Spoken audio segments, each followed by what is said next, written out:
I'm creating this video for students who aren't able to make it to our asynchronous meetings today, which is Thursday, October 1st, or tomorrow, October 2nd, Friday.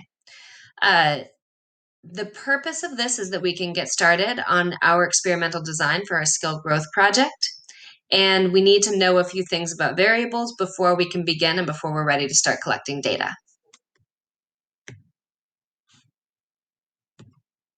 Okay, so I'll move myself here. This is our introduction to experimental design. In this lesson, I'm going to introduce you to independent variables, dependent variables, cause and effect, an example project with its variables, what a research question is, and what controlled variables are and why they are important. Your learning target is I will know how to identify independent, dependent, and controlled variables in an experiment, and I will be able to determine what my variables are so I can design an experiment to measure my skill growth.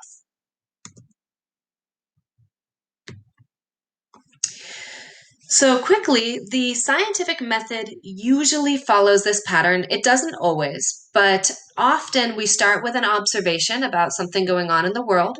We ask a question about it and form a hypothesis or a prediction. Then we design an experiment, and after that, we analyze our data and form a conclusion. From that conclusion, we then take a look at those observations and we might repeat this whole process. This is simply an introduction to show you kind of how the scientific method tends to work. So to start off, we need to have variables in an experiment. So what is a variable? The answer is that it's a measurable characteristic. So some examples of measurable characteristics are how much water you give a plant, how much time you spend studying, the number of eggs a chicken lays, or your height, just to name a few. Anything that is a measurable characteristic about something else is a variable. Many experimental designs follow a basic framework of changing one variable and measuring how another variable changes based off of that in response to that change. So we call this cause and effect. This is really what we are studying in our skill growth project. You are going to be changing the amount of time that you are spending practicing, and as an effect, some skill that you have is going to grow. That is going to be the effect, cause and effect. So here is an example of a non-skill-based experiment that somebody might do. The independent variable in a scientific experiment is the variable that the experimenter is changing. An independent variable is not changed by the other variables in the experiment. That is, it is independent of the other variables. The independent variable is plotted on the x-axis or the horizontal axis of a graph. As an example, in this one, we are looking at the amount of water that we are giving each plant. That is what the experimenter is changing. The dependent variable is in a scientific experiment is the variable that the experimenter measures in response to changing the independent variable. A dependent variable changes in response to changing the other variable in the experiment. So this one depends on the other variable. The dependent variable is plotted on the y-axis of the graph.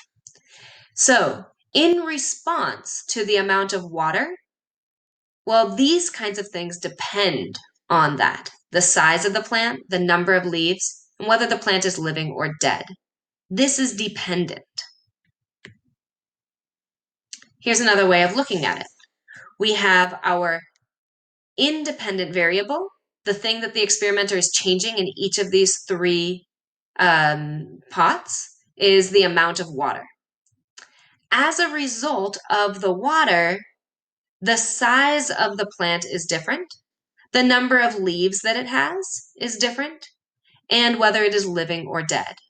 If you can notice this, these are measurable. I didn't say whether the plant was healthy or not, which is harder to measure. So these are things that are observable, and that's what makes them a variable.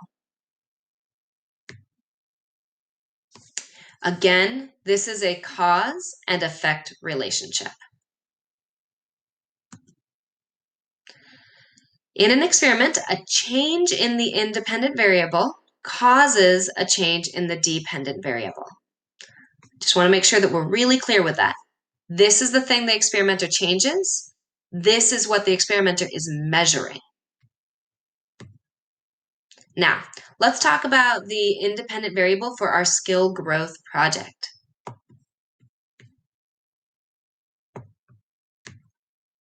So, what variable are we changing as we work on developing our skills? Think about that for a moment before I click on the answer. You can go ahead and pause the video if you need to. Okay, here we go. The answer is the amount of time spent practicing.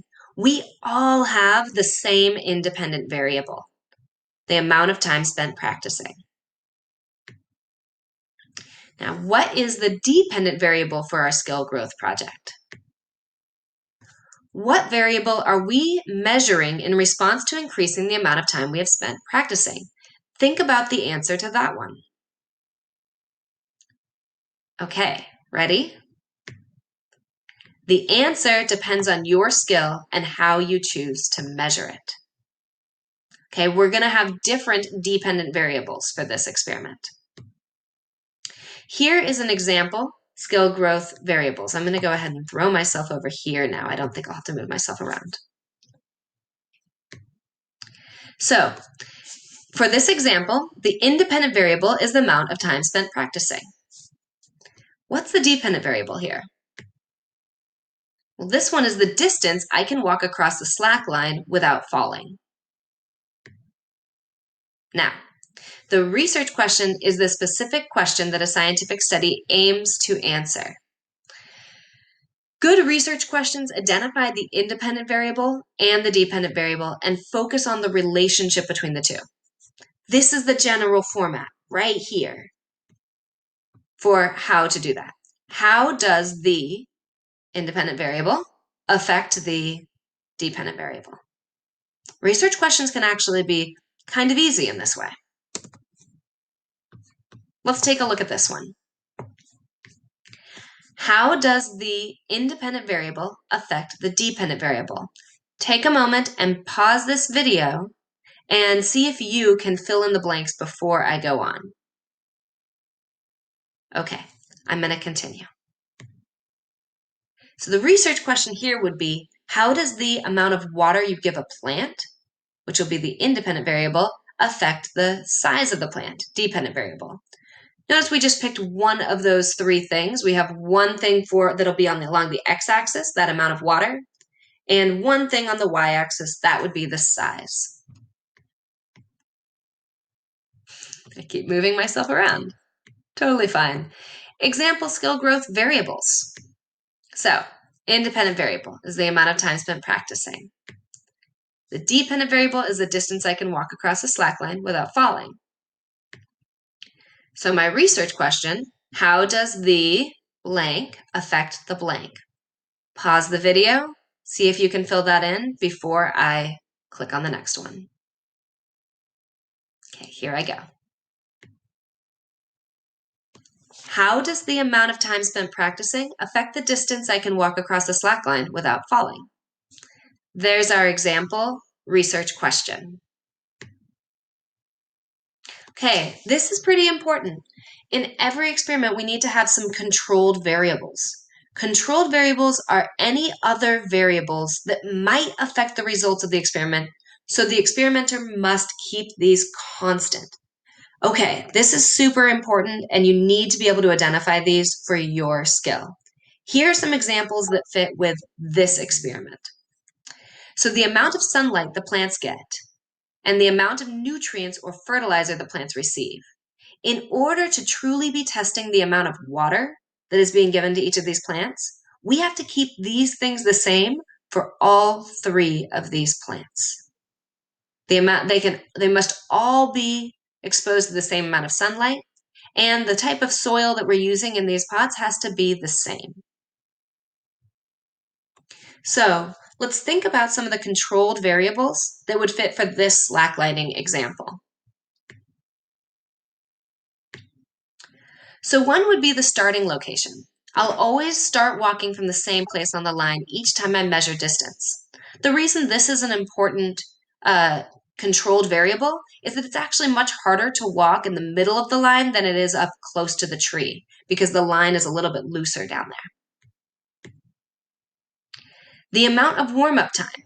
I will measure my distance after I've practiced for 10 minutes.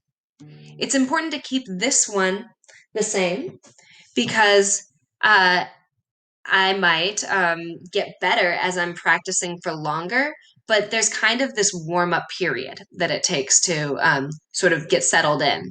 Even if I've practiced a ton the day before, if I jump into it cold, I'm probably not going to be as good as if I've kind of warmed up and taken a few falls on it.